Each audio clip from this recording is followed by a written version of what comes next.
Horrelako keinuak garrantzitsuak direla, ez?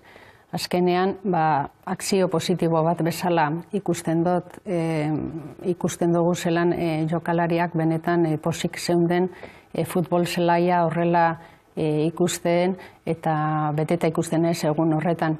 Eta horrek izugarrizko garrantzia zuen, baina niretzako benetan garrantzitsua izan zen armailetan zeunden neska eta mutil gazteentzako momentu hartan jokalari horiek referente bihurtu zirela, ez?